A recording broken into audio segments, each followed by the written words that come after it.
day class. In this lesson, we will study real numbers. In particular, we will learn to identify the various kinds of real numbers. Let's begin with natural numbers. Imagine you're working with a set of young children and you're teaching them to count. We also sometimes refer to natural numbers as counting numbers because they are the numbers by which we begin counting. 1, 2, 3, 4, 5, and on to positive infinity. When we're counting, we generally begin with the number 1. So our natural numbers are the numbers that we naturally begin with and begin speaking when we're counting. Moving right along, let's discuss whole numbers. Whole numbers are actually the same as natural numbers, except 0 is included because we're thinking about for example, the number of whole snow machines that you could own. I could own 0 snow machines, or I could own 1 snow machine, or I could possibly own 2 snow machines. So anything that makes sense in terms of ownership and the number that I could have, for example, as a snow machine or a whole item, then that could be considered a whole number. So we're definitely going to include 0 in the set of whole numbers. Moving forward, let's discuss integers. Integers quite often comes into play when we're dealing with loss, maybe with temperature. We may be looking at -2 degrees, but we could also be at 2 degrees above 0. So keep in mind that integers, we're dealing with whole numbers, but this sometimes encompasses going behind or in the negative direction of that 0 or to the left of that 0. So we're talking about whole numbers that are both positive and negative. So maybe we're no longer talking about snow machines or owning a whole item. We could be, but we could potentially be talking about something where negative values are relevant, such as with temperature. So integers are all positive and negative whole numbers. We're dealing with the negative or the left side of that 0 as well. With respect to rational numbers, we're talking about any number that can be written in fraction form. Now, take a look at all these numbers. We're looking at -2. Let's just start with that. That is included in the set of all rational numbers because -2 can be written as -2 over 1. So fractionally, -2 over 1. But we just often deal with it as -2. Also, our whole numbers, those are rational numbers, our natural numbers, those are rational numbers as well. The number 1 can be written as 1 over 1. Moving forward, we already have this value, 1/2, written as 1 over 2. But there's this particular reason why 1/2 is also included in the set of rational numbers. Remember that rational numbers are numbers that can be written in fraction form with the numerator and denominator. But note how rational numbers are memorizable. We can easily memorize a fraction of 1/2. This is a quick and easy way for me to memorize or to recognize rational numbers. So the number 1 over 9 is also a rational number because if you draw that out in your calculator, 1 divided by 9, you'll get 0.1 repeating. So that's pretty easy to remember. 1, 1, 1, 1, 1, 1, 1, 1, all the way to infinity. It never stops. That 1, if we're actually dividing 1 divided by 9 and performing a long division operation, then we'll continue to get that remainder and we'll continue to receive that 1 and it will repeat to infinity. So that's okay. It's the same number repeating to infinity, and this number can be written in fraction form, 1 over 9. Also, we're looking at 25/3.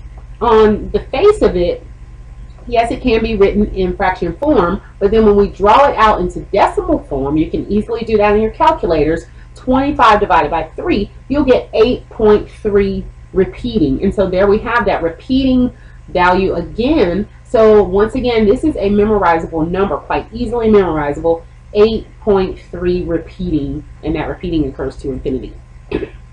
So with Rational numbers, we're dealing with numbers that can be written in fraction form, and all numbers that can be written in fraction form to some degree are memorized. So let's take a look at a couple of irrational numbers. When we're dealing with irrational numbers, we're talking about numbers such as pi.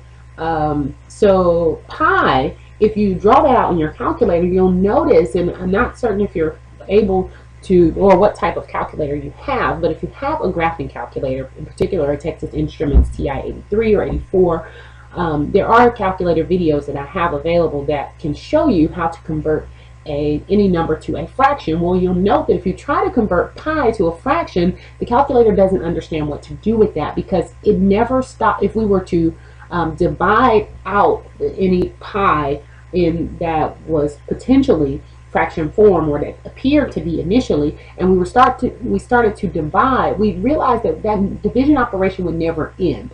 It just keeps regenerating a new term or new value after the decimal, and just continuously to infinity, and never stops. And so this is a number that can actually be written in fraction form.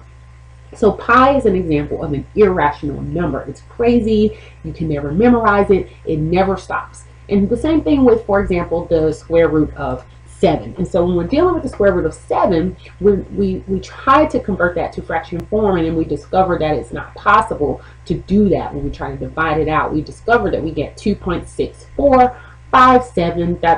and on to infinity, and it never stops. So if you get an opportunity to take a look at that in terms of your calculator, then please do so, and you'll see that you'll run into an error when you're trying to convert this number, for example, the square root of 7, to fraction form, because no value can ever be assigned, or no object can ever receive that actual value, because it's no real value. At some point it has to be rounded, which means in order to get an exactimation, if you will, which means that it's never an actual number that makes sense, or but it does have relevance and value. So we do refer to these as irrational numbers. I sometimes call them crazy numbers.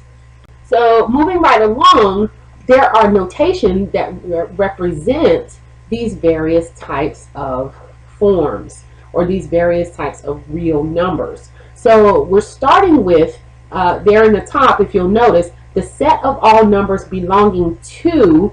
Sometimes, rather than saying that, or rather than saying belonging to, we can use this notation. Kind of looks like a funny version of an E. Or we can also use not belonging to represent that phrase. We'll use this symbol. Also, to represent the phrase, the real numbers phrase, we can use the symbol R. To represent the natural numbers phrase, it is common mathematical vernacular, if you will, to use a capital N, it looks like. And then for whole numbers, we'll use that W. For integers, we'll use a Z. For rational numbers, we'll use a Q. And for irrational numbers, we'll use that capital letter I. So I don't necessarily recommend attempting to memorize these, although it's a pretty short list. But always be able to reference it. And if you see a sentence written in notation rather than in your language, then you can quickly and easily recognize what that notation is trying to express.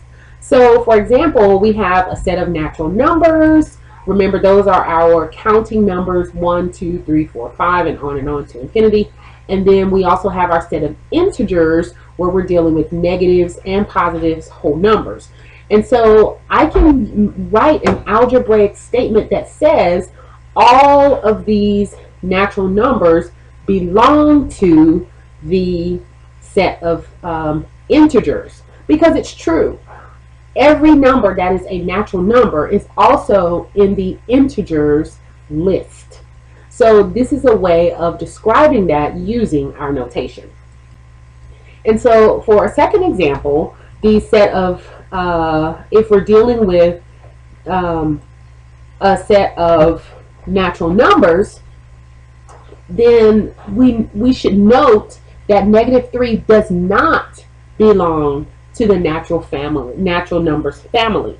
So here's an algebraic representation. -3 does not belong to the set of natural numbers, because remember we said those natural numbers are the counting numbers, 1, 2, 3, 4, 5, and on to infinity.